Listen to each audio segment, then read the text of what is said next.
అందరికీ నమస్కారం అండి. నేను మీ అమల.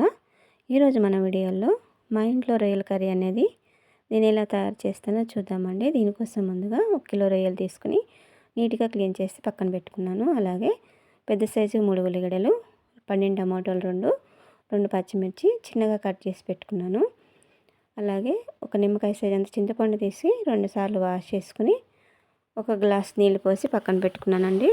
ఇప్పుడు స్టవ్ వెలిగించి బాండీ పెట్టి 1 స్పూన్ ఆయిల్ వేసి 1/2 స్పూన్ పసుపు వేసుకుని మనం ముందుగానే క్లీన్ చేసి పెట్టుకున్న రొయ్యలు వేసి రొయ్యల నుంచి వాటర్ వచ్చి అవి ఇంకిపోయే వరకు బాగా ఫ్రై చేసుకోవాలి.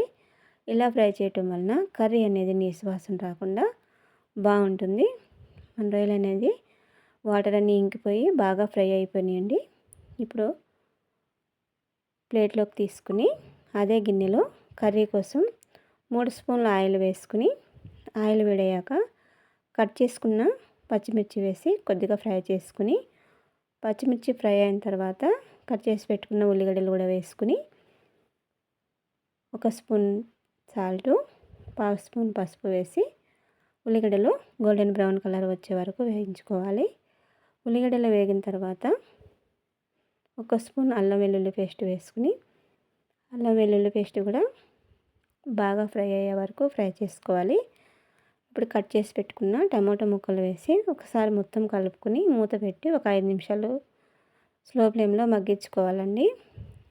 టమాటా మెత్తబడిపోయిన తర్వాత ముందుగానే ఫ్రై చేసి తీసుకున్న రొయ్యలను కూడా వేసుకుని ఒక 2 నిమిషాలు ఆయిల్లో ఫ్రై చేసుకుని ఇప్పుడు టేస్ట్కి సరిపడా సాల్టు, 2 స్పూన్ల కారము, 1 స్పూను ధనియాలు జీలకర్ర పౌడర్ వేసుకుని ఉప్పు కారం కలిసే విధంగా బాగా ఒక 5 నిమిషాలు స్లో ఫ్లేమ్లోనే ఫ్రై చేసుకున్నాక 2 స్పూన్ల గరం మసాలా వేసుకుని మనం ముందుగానే రెడీ చేసి పెట్టుకున్న చింతపండు పులుసును కూడా వేసుకుని మూత పెట్టి ఒక 10 నిమిషాలు కుక్ చేసుకోవాలి.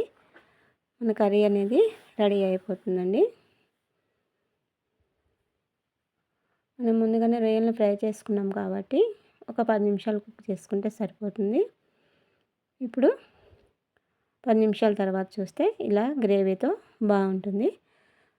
2 రెబ్బలు కరివేపాకు వేసుకుని స్టవ్ బంద్ చేసుకుంటే మన రొయ్యల కర్రీ రెడీ. ఈ కర్రీ మీకు కనుక నచ్చినట్లయితే ఒక్కసారి ట్రై చేసి ఎలా వచ్చిందో కామెంట్స్ చేయండి ఫ్రెండ్స్.